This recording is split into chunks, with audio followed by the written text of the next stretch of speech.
আমার মাওলা ডাক দিয়ে বলে ওয়াকুদুহান নাস ওয়াল হিজারা উইদ্দাত লিল কাফিরিন। আমার মাওলা বলে আমি মানুষকে পাথর এবং মানুষ দ্বারা জাহান্নামের আগুন জ্বালাবো। আজকে দুনিয়ার আগুন সহ্য করতে পারি না, তুমি আর আমি ওই কবরের আগুন কিভাবে সহ্য করব? হিসাব নিকাশ না মিলাইয়া মাওলার কবরে যাইও না। আজকে সামান্য শক্ত খাটের মধ্যে শুইতে পারি না, খালি পায়ে হাঁটতে পারি না, আজকে সামান্য দুনিয়ার রোদটা সহ্য করতে পারি না, কিন্তু খোদা নাগাস্তায় তোমার আমার কবরে যদি সাপ হাজির হইয়া যায়, আল্লাহ আল্লাহ, কবরে চাপ যদি শুরু হইয়া যায়, বাবার ওখানে কিন্তু বাসার কেউ মালিক নাই, কোনো কামান বুলেট বন্দুক দিয়া কোনো কাজ হবে না। এই জন্য দুনিয়ায় কেউ আপন না। আজকে তুমি আমি যাকে আপন মনে করি সে কিন্তু কোনো আপন না। আজকে তোমার আমার একমাত্র আপন আমার মাওলা, একমাত্র তোমার আমার আপন। কিয়ামতের ময়দানে এই সূর্যটা এক হাত বা হাত মাথার উপরে মাওলা ছাড়িয়ে দেবে। আমার মাওলা ডাক দিয়ে বলবে, সূর্য তোমার উপরে যত তাপ আছে ছাড়ো, নাফরমান বুঝুক আমি মাওলা কেমন। আল্লাহ আল্লাহ।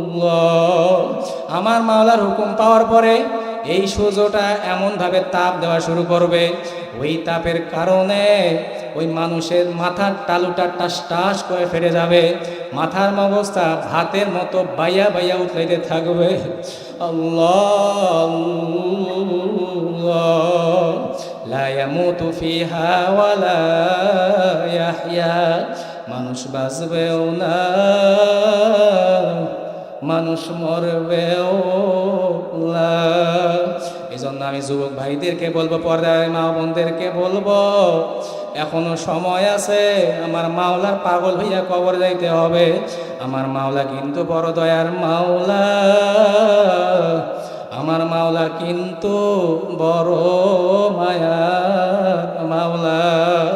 এই জন্য আমার মাওলার ভাষায় কবি বলেন, যখন তোমার কেউ ছিল না তখন ছিলাম আমি, এখন তোমার সব হয়েছে পর হয়েছি আমি।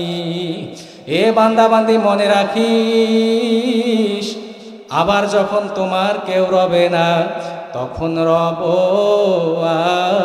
আমি। আমার কাছে আসতে হবে যতই ভাবো তুমি।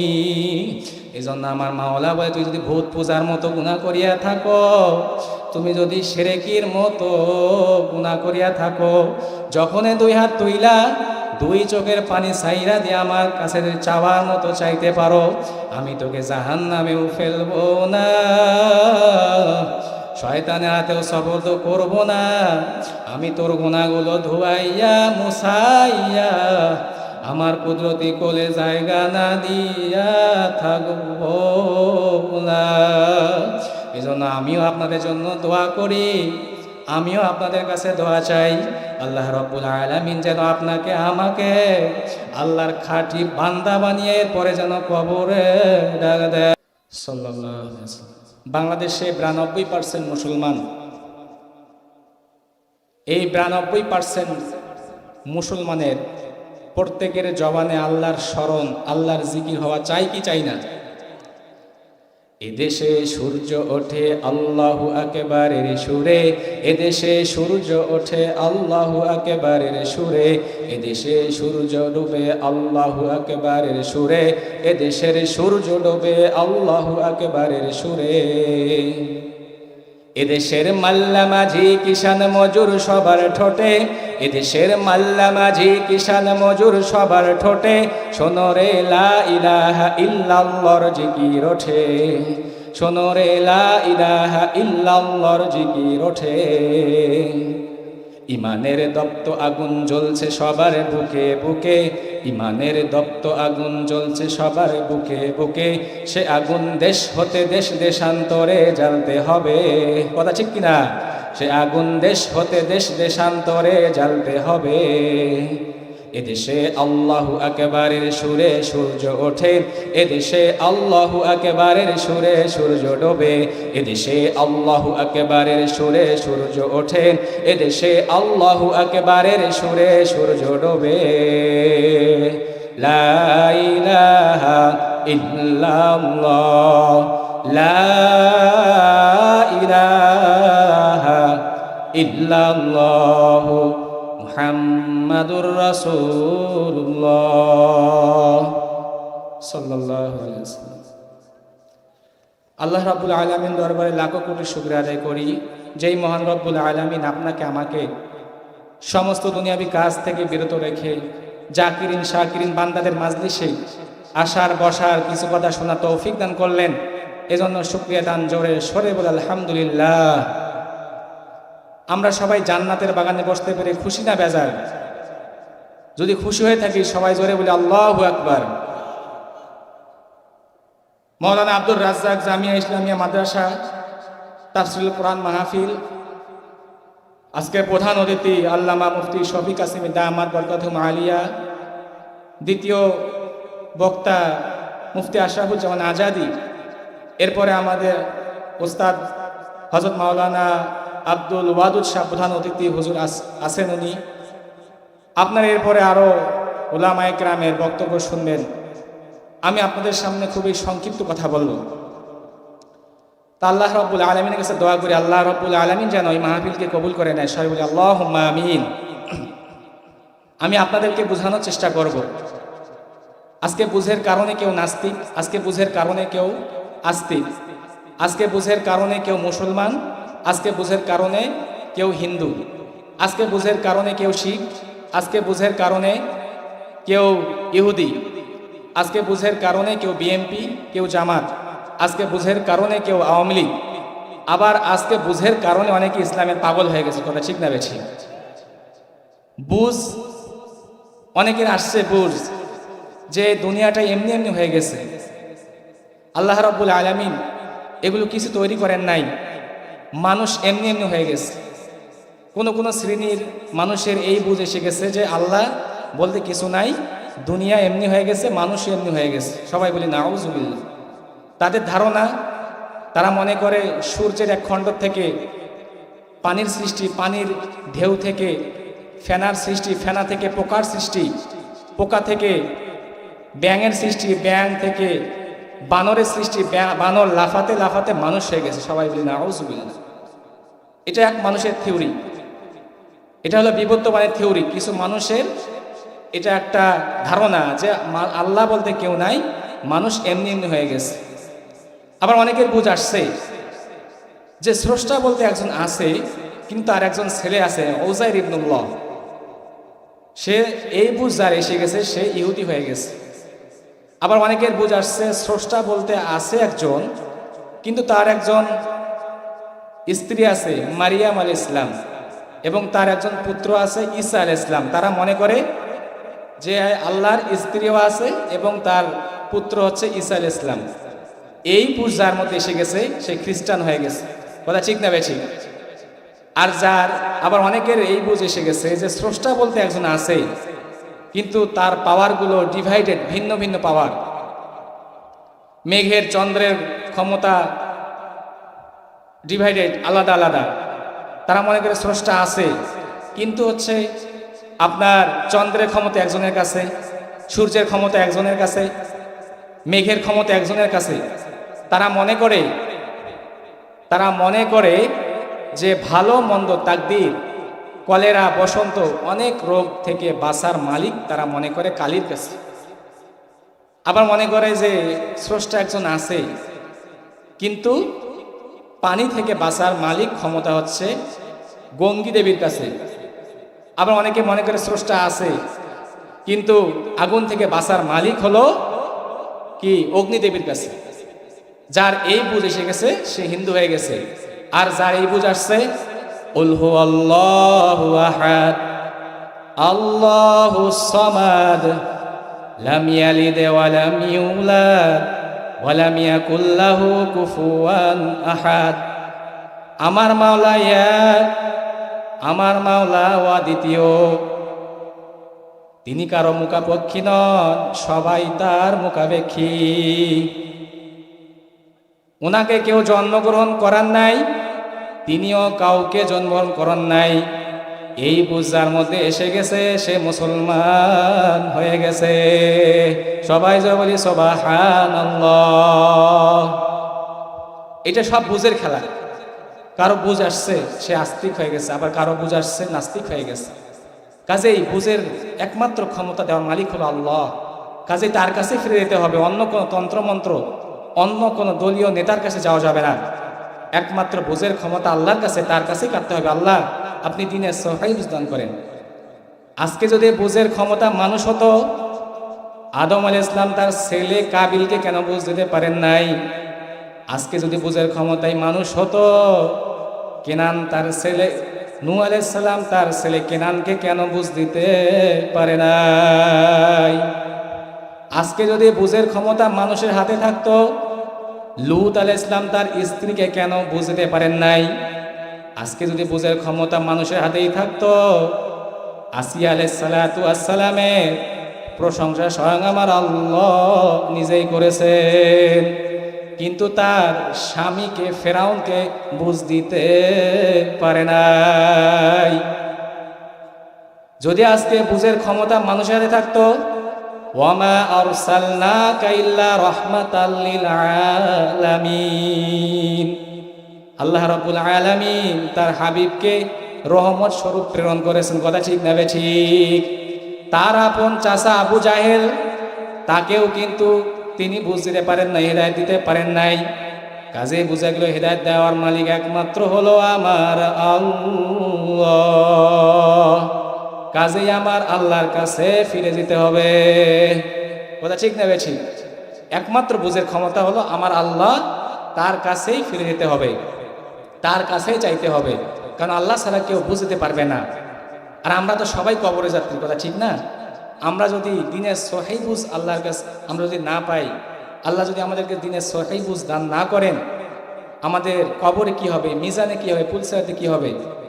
এই জন্য দিনের সহিহ বুঝ আল্লাহর কাছে দোয়া করতে হবে, মাবুদ গো তুমি আমাকে দিনের সহিহ বুঝ দান করো, যেই বুঝের কারণে আমি আল্লাহ তোমাকে রাজি খুশি করতে পারবো, খাঁটি মুসলমান হয়ে কবরে যেতে পারবো।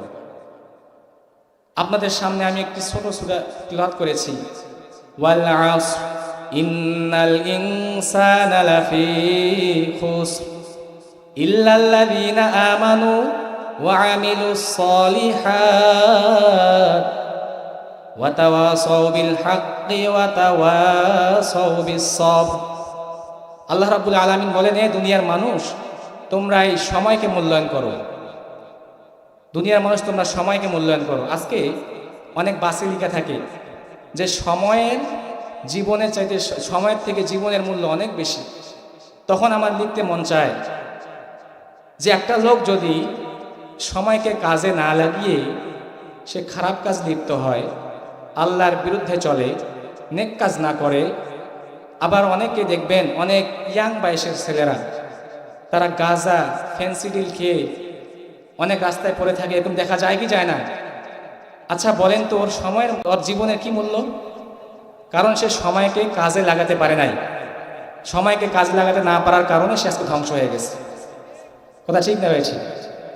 আজকে আপনি যখন আজকে ছাত্র যদি সময় মতো পড়াশোনা না করে, পরীক্ষার সময় কিন্তু সে ফেল করবে, কারণ সময় মতো পড়াশোনা করে নাই। এ কারণে তার রেজাল্ট ভালো হবে না। আজকে মা যখন সন্তান প্রসব করে, সময়ের আগে যদি কোনো সন্তান হয়ে যায়, প্রসব করে ফেলে, ওই সন্তানকে বা মাকেও বাঁচানো যায় না, কারণ সময়ের আগে সন্তান প্রসব করে ফেলছে। আজকে আপনি রোজা রেখেছেন, ইফতারের 1 মিনিট আগে আপনি ইফতার করে ফেলেছেন, কারণ আপনার সময় মতো রোজা হয় নাই। সময়ের আগেই আপনি রোজা করে ইফতার করে ফেলেছেন, রোজা ভেঙে ফেলেছেন। এর কারণে আপনার রোজা হবে না, আপনাকে এরপরে আবার কাফারা দিয়ে রোজা দিতে হবে, রোজা শেষ। আবার আপনার আমার সামনে সাকরাতুল মাউত এসে গেছে, মৃত্যুর নমুনা দেখে ফেলছেন, আজরাইল ইসলামকে দেখে ফেলছেন। ওই সময় যদি শতবার কালিমা পাঠ করেন কোনো লাভ হবে না, কারণ সময়ের আগে কালিমা পাঠ করা হয় নাই। এই জন্য সময়কে কাজে লাগাতে চাই, সময়কে কাজে লাগাতে চাই। সময়কে কাজে না লাগিয়ে যদি কবরে যাই, কবরে আমার উপায় নাই, আল্লাহর দরবারে কি জবাব দেব? সময় আল্লাহ নিয়ামত হিসাবে আপনাকে আমাকে দান করেছেন, এই সময়কে আল্লাহর রাস্তায় কাটিয়ে কবরে যেতে হবে। পর্দার মা বোনদেরকে বলবো, আজকে সংসার নিয়ে চলে আমরা সময় শেষ করতেছি, আমরা একটু সময়ের দিকে তাকাই, আল্লাহর হুকুমের দিকে তাকাই, নবীর তরিকা অনুযায়ী চলার চেষ্টা করি। আল্লাহ রাব্বুল আলামিন আমাকে আপনাকে যেন সবাইকে সময় গুরুত্ব দেওয়া তৌফিক দান করেন। আল্লাহর হাবিব সাল্লাল্লাহু আলাইহি ওয়াসাল্লাম বলেছেন, আইয়ুল আমালি আহাব্বু ইলাল্লাহ, আল্লাহর কাছে সবচেয়ে প্রিয় আমল হলো সময় মতো নামাজ পড়া। সবাই বলি সুবহানাল্লাহ। আজকে আমরা সময় মতো কয়জন নামাজ পড়ি বাবা? যুবক ভাইয়েরা, বৃদ্ধ বাবারা, আমরা সময় মতো কয়জন নামাজ পড়ি আপনারা বলেন? সময় মতো নামাজ পড়তে হবে, আর আল্লাহর কাছে সবচেয়ে প্রিয় হলো সময় মতো নামাজ পড়া। আজকে আমরা যারা নামাজ পড়ি না, একটু চিন্তা করে দেখছেন? আল্লাহর হাবিব সাল্লাল্লাহু আলাইহি ওয়াসাল্লাম বলেছেন যে তোমরা যারা মুসলমান নিজেকে দাবি করো তারা অবশ্যই নামাজ পড়তে হবে।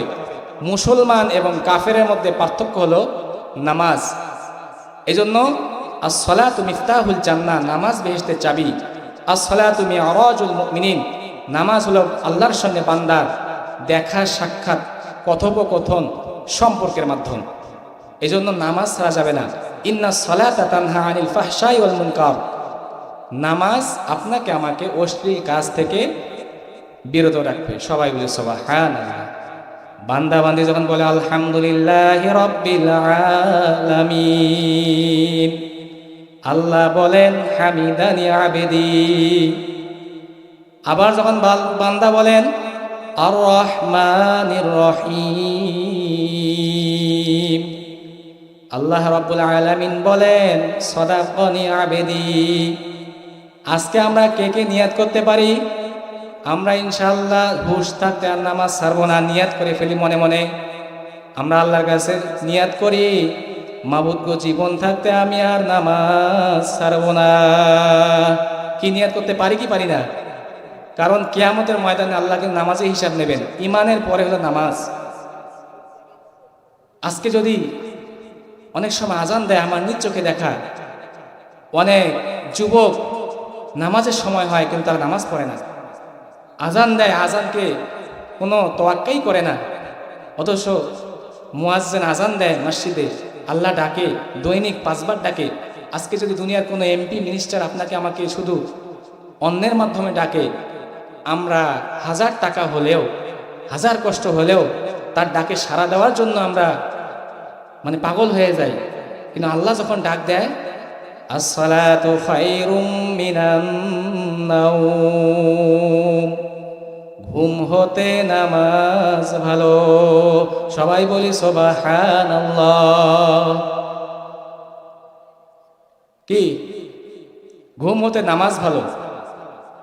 তা আজকে আমাদের নামাজকে গুরুত্ব দিতে হবে, সময় মতো নামাজ পড়তে হবে। আজকে আমরা অনেকে নামাজ পড়ি, কিন্তু কেউ যদি ইচ্ছাকৃতভাবে নামাজ কাজা করে, তার 1 হুকবা হলো জাহান্নাম। 1 হুকবা জাহান্নাম কি? 2,88,00,000 বছর তাকে জাহান্নামে থাকতে হবে। চিন্তা করে দেখছেন? আজকে সামান্য আগুনের মধ্যে যদি হাত দেই, 1 মিনিটও হাত রাখতে পারবো না। কিন্তু যে নামাজ পড়ে, ঠিক ফজরের নামাজ পড়বো বলতে বলতে জহর হয়ে গেছে, জহরের নামাজ পড়বো বলতে বলতে আসর হয়ে গেছে, আসরের নামাজ পড়বো বলতে বলতে মাগরিব হয়ে গেছে। নামাজ ঠিকই পড়ছে, রুকু করছে, সেজদা করছে, উজু করছে, সব কিছুই করছে, কিন্তু ইচ্ছাকৃতভাবে সে নামাজ কাজা করছে। তার জন্য 1 হুকবা জাহান্নাম। 1 হুকবা জাহান্নাম, 2,88,00,000 বছর জাহান্নাম খাটতে হবে। আর এমন জাহান্নামের আগুন, তেজের আগুন হবে, যে আগুন শরীরে যে কোনো জায়গায় লাগার সঙ্গে সঙ্গে ওই আগুন কলিজা গিয়ে পৌঁছে যাবে। লা ইয়ামুতু ফিহা ওয়া লা ইয়াহইয়া, মানুষ বাঁচবেও না, মানুষ মরবেও না। তাহলে চিন্তা করে দেখেন, নামাজ পড়ছে, শুধু সময় মতো পড়ে নাই, এই জন্য 2,88,00,000 বছর জাহান্নামে থাকতে হবে। এই জন্য আমরা নিয়াত করি, পর্দার আলে মা বোনেরা নিয়াত করি, যুবক ভাইরা নিয়াত করি, সময় থাকতে, হুঁশ থাকতে ইনশাআল্লাহ আর কোনো দিন নামাজ কাজা করব না।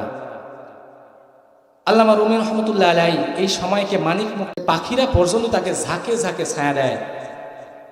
এই কথা যখন সুলাইমান নবী শুনলেন, বলল, এ দুনিয়ার মোমেন কৃষক, তুমি আমার এত সম্মান, আমার এত ইজ্জত, আমার এত কিছু দেখে তুমি অবাক হয়ে গেছো?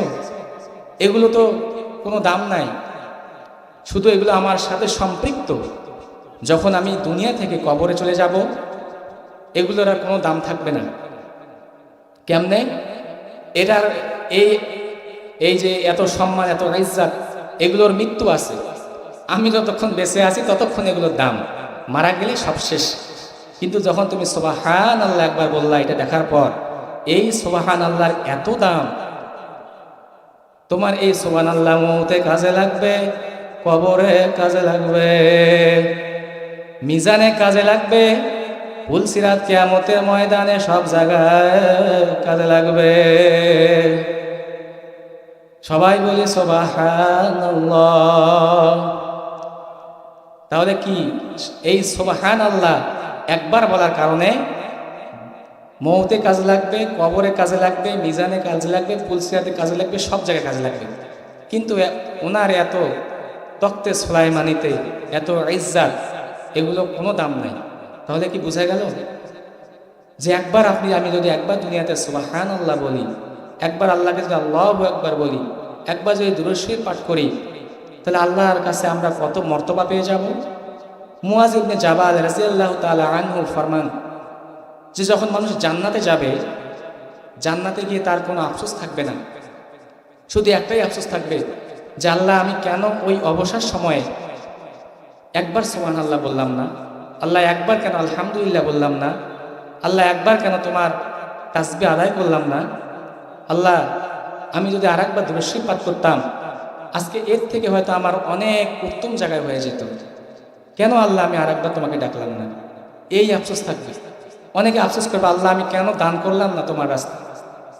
সেদিন সবাই দান করতে চাবে, সবাই আল্লাহর কাছে সময় চাবে, আল্লাহ আর একটু সময় দাও, আমি দুনিয়াতে গিয়ে তোমাকে রাজি খুশি করে আসব, তোমাকে ডেকে আমি দুনিয়াতে আসব, আল্লাহ তুমি আমাকে আর একটু সময় দাও। কিন্তু সেদিন আর সময় দেওয়া হবে না। এই জন্য আল্লাহ রাব্বুল আলামিন সময়ের কসম করে বলছেন যে দুনিয়ার মানুষ, তোমরা সময়কে মূল্যায়ন করো। নি'মাতান মাকবুলুন ফীহিমা কাসীরুম মিনান নাস, আস-সিহহাতু ওয়াল ফারাগ। আল্লাহর হাবিব সাল্লাল্লাহু আলাইহি ওয়াসাল্লাম বলেন, তোমরা দুনিয়াতে দুটি জিনিস বেশি গুরুত্ব দাও। একটা হলো অসুস্থ হওয়ার আগে সুস্থতাকে মূল্যায়ন করো, আর একটা হচ্ছে তোমরা অল ফরগ, তোমরা অবসর সময় আল্লাহর জিকির, আল্লাহর তাসবিহ বেশি বেশি পাঠ করো, আল্লাহকে স্মরণ করো। আজকে যারা আমরা সুস্থ আছি, এই যে আপনারা আজকে সুস্থর কারণে আপনার মাহফিলে এসে বসতে পারছেন, কথা ঠিক না? কিন্তু হিসাব করলে দেখা যাবে আপনাদের থেকে কম বয়সের অনেক লোক আজকে প্যারালাইজড হয়ে বছরের পর শুয়ে আছে। আবার হসপিটালে গিয়ে খোঁজ নিয়ে দেখেন 10 বছর, 5 বছর, 7 বছর পর্যন্ত তারা প্যারালাইজড অবস্থায় শুয়ে আছে। কিন্তু আপনাকে আমাকে আল্লাহ সুযোগ দিয়েছেন এখনো সময়কে কাজে লাগার জন্য। এই জন্য আল্লাহর হাবিব সাল্লাল্লাহু আলাইহি ওয়াসাল্লাম বলেছেন যে তোমরা অসুস্থ হওয়ার আগে সুস্থতাকে তোমরা মূল্যায়ন করো, মানে তোমরা বেশি বেশি আল্লাহর ইবাদত বন্দেগী করো, সুস্থ অবস্থায় সময়কে কাজে লাগাও, এবং অবসর সময় তোমরা আল্লাহকে বেশি বেশি ডাকো, আল্লাহর স্মরণ বেশি বেশি করো। আপনি যেভাবেই পারেন আল্লাহকে স্মরণ করেন, মনে মনে করেন, জোরে জোরে করেন, আপনি দান সদকা করে স্মরণ করতে পারেন, নামাজ পড়ে স্মরণ করতে পারেন, যেভাবেই পারেন আল্লাহকে স্মরণ করেন। আল্লাহকে যদি আমরা বেশি বেশি ডাকতে পারি, স্মরণ করতে পারি, আল্লাহ কি বলে, হুয়াল্লাযী ইউসাল্লি আলাইকুম, তোমরা যদি আমার জিকির, আমার স্মরণ বেশি বেশি করতে পারো, আমি তোমাদের উপরে রহমত বর্ষণ করব।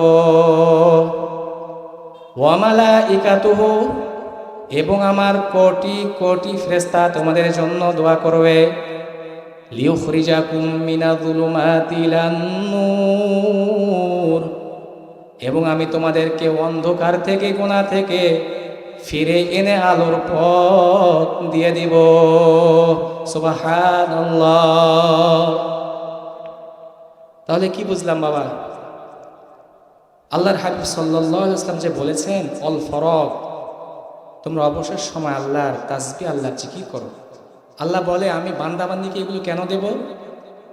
যখন তারা আমার স্মরণ করবে, আমার জিকির করবে, তার উপর আমি রহমত বর্ষণ করব, আমার কোটি কোটি ফেরেশতা তার জন্য দোয়া করবে, এবং আমি তাদেরকে অন্ধকারের পথ থেকে ফিরে এনে তাদেরকে আমি আলোর পথ দিয়ে দেব, হেদায়েতের পথ দিয়ে দেব। আল্লাহ বলে, আরো আল্লাহ কি বলেন? ওয়া কানা বিল মুমিনিনা রহিমা, আমি এদেরকে এগুলো কেন করব? আমি চাই যারা ঈমান আনছে তাদেরকে আমি আরো বেশি বেশি দয়া করতে চাই। সবাই বলি সুবহানাল্লাহ। এই জন্য অবসর সময় আমরা কাজে লাগাবো, আল্লাহ রাব্বুল আলামিনের জিকির আজকার করব, এবং অসুস্থ হওয়ার আগেই সুস্থতাকে মূল্যায়ন করব। আল্লাহ রাব্বুল আলামিন আপনাকে আমাকে সময়কে কাজে লাগাতে তৌফিক দান করুন। সময় খুব মূল্যবান। আজকে যারা সময়কে মূল্যায়ন না করে কবরে গেছে, সে জানে সে কবরে কি অবস্থায় আছে। আজকে অনেক যুবক নামাজ ধরবো ধরবো বলতে বলতে আজকে সে কবরে আছে না? অনেক পর্দায় মা বোনের আছে, পর্দা করব করব বলতে বলতে সে আজকে কবরে শুয়ে আছে। আজকে অনেক মানুষ সুদ ছাড়বো, ঘুষ ছাড়বো, আল্লাহর পথে ফিরে আসবো আসবো বলতে বলতে মালাকুল মাউত হাজির হয়ে গেছে। কারণ তারা সময়কে মূল্যায়ন করতে পারে নাই। আর আগেই বলছি, কবরে গিয়ে আল্লাহর কাছে শত শতবার বান্দাবান্দি সময় চাবে, কিন্তু আল্লাহর সময় দিবেন। আল্লাহ বলছে তোমাকে যা সময় দেওয়ার আমি দুনিয়াতেই দিয়েছি, তোমাকে আর আমি সময় দেব না। ওয়া ইম মিনকুম ইল্লা ওয়ারিদুহা কানা আলা রাব্বিকা হাতমান মাকদিয়্যা সুম্মা নুনাজ্জিল লাযিনা তাকাও ওয়া নাযারু যালিমিনা ফিহা জিসিয়্যা। তারা মনে করবে আর একটা যদি আমল করতাম আল্লাহ, আজকে আমি তোমার পুল সিরাত পাড়ি দিয়ে বেহেশতে চলে যেতাম। আবু হুরায়রা রাদিয়াল্লাহু তাআলা আনহু ফরমান, কালিমাতানে হাবিবাতানে ইলার রহমান খফিফাতানে আলাল লিসান সকিলাতানে ফিল মিজান। তারা আফসোস করবে, আল্লাহ আমি যদি আজকে তোমার রাস্তায় চলতাম, তোমাকে ডাকতাম, আজকে আমার মিজানের পাল্লাটা ভারী হয়ে যেত। আজকে যদি আরেকবার আলহামদুলিল্লাহ বলতাম, আজকে আমার মিজানের পাল্লাটা অনেক ওজন হয়ে যেত। সুবহানাল্লাহি ওয়া বিহামদিহি সুবহানাল্লাহিল আযীম। আজকে যদি একবার পাঠ করতাম, আমি মিজানের পাল্লা পাড়ি দিয়ে মাওলার বেহেশতে চলে যেতাম। তারা এই আফসোস করবে যে আল্লাহ আমি কেন দুনিয়াকে নষ্ট করলাম, বেহুদা কাজে নষ্ট করলাম, সময়কে আল্লাহ আমি কেন মূল্যায়ন করলাম না। একটা নিজেকে একটু চিন্তা করে দেখেন তো, আজকে আপনাকে আমাকে আল্লাহ কত নিয়ামত দিয়েছে। এই যে শ্বাস আপনি আমি টানি এবং ছাড়ি, এটা কি আল্লাহর বড় নিয়ামত নয়? তা সেই আল্লাহর নিয়ামত পালন করার পরে আল্লাহকে কই ডাকলাম, আল্লাহর জিকির আজকার, আল্লাহর হুকুম কই মানলাম? আল্লাহ পর্দা ফরজ করেছে, পর্দারে মা বোনেরা আমরা ভালোভাবে পর্দা কই মানলাম? আজকে যদি আল্লাহ রাব্বুল আলামিন, আজকে আপনি আর আমি যে শ্বাস টানি, এটা আসলে শ্বাস না, এটা হলো হায়াত। হায়াত আবার যখন শ্বাস ছাড়ি হায়াত বের হয়, হায়াত ঢোকে হায়াত বের হয়, হায়াত ঢোকে হায়াত বের হয়। আস্তে করে আজকে যদি আল্লাহ রাব্বুল আলামিন বলে আব্দুর রহিম তো আজকে শ্বাস বন্ধ করে দেব, আজকে মিনিটের মধ্যেই বড় মেয়ার বড় মেয়াগিরি, এমপির এমপিগিরি, মেম্বারের মেম্বারগিরি সব কিছু শেষ হয়ে যাবে। কথা ঠিক না বেশি?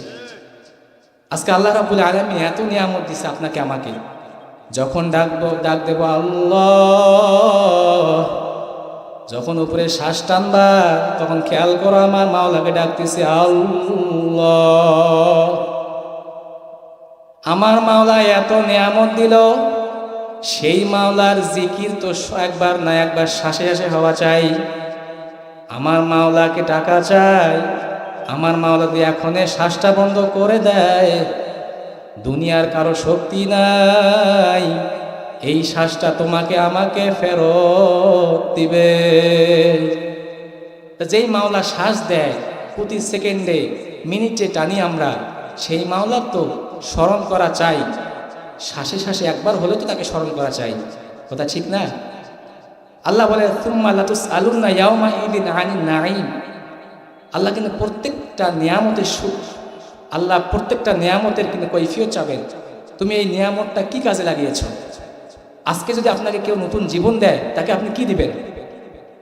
আপনাকে যদি আজকে নতুন জীবন দেয়, আপনি তাকে কি দিবেন? আজকে যখন রোগীরা আইসিইউতে যায়, তখন আমরা দেখি ডাক্তারের হাত ধরে পা ধরে, স্যার আপনি আমার রোগীকে বাঁচান, আপনি না হলে বাঁচবে না, এরকম বলে কি বলে না? কিন্তু আল্লাহ রাব্বুল আলামিন আজকে থেকে কারো বয়স 60, কারো বয়স 70, কারো বয়স 80, কারো বয়স 30, এত বছর যোগ বিনা পয়সায় আপনাকে আমাকে শ্বাস নেওয়া তৌফিক দান করলেন। সবচেয়ে বড় হলো হায়াত। এই শ্বাসের শুকরিয়া আদায় যদি কিয়ামত পর্যন্ত আদায় করি, শুকরিয়া কি আদায় হবে? কোনোদিন হবে না। তা আল্লাহ রাব্বুল আলামিন বলছেন লাইন শাকারতুম লাযীদান্নাকুম ওয়া লাইন কাফারতুম ইন্না আযাবি লাশাদীদ। যে আমার নিয়ামত পাবে সে যেন আমার নিয়ামতের শুকরিয়া আদায় করে, আর যদি নিয়ামত পাওয়ার পরে সে শুকরিয়া আদায় করে, আমি তাকে নিয়ামত আরো বাড়াই দিব, সুবহানাল্লাহ। আর নিয়ামত পাওয়ার পরে যদি সে শুকরিয়া আদায় না করে, তাকে তো আমি নিয়ামত দিবই না, বরঞ্চ শক্ত আযাব তার উপর চাপিয়ে। তা আপনাকে আমাকে আল্লাহ রাব্বুল আলামিন এই যে তার সবচেয়ে বড় নিয়ামত শ্বাস টানার এবং সারা তৌফিক দান করলো, এই জন্য তার হুকুম, তাকে স্মরণ করা আমরা চাই কি চাই না? এই জন্য সময়কে মূল্যায়ন করতে হবে। সময়কে মূল্যায়ন না করে কেউ যদি কবর যায়, তার জাহান্নাম ছাড়া উপায় নাই। তা আল্লাহ বলে যে আমি তোমাদের প্রত্যেকটা নিয়ামতের কি নিয়ামতের কৈফিয়ত চাব। এই জন্য অফি আনফুসিকুম আফালা তুবসিরুন, বান্দাবান্দি তুমি আমাকে কই খোঁজো, আমি তো তোমার সঙ্গে আছি। जिधर देखता है मैं तू ही तू है, तू ही तू है, तू ही तू। वफी अनफुसिकुम আফালা তুবসিরুন, বান্দা বান্দি তুমি আমাকে কই খোঁজো, আমি তো তোমার সঙ্গেই আছি। সবাই বলি সুবহানাল্লাহ।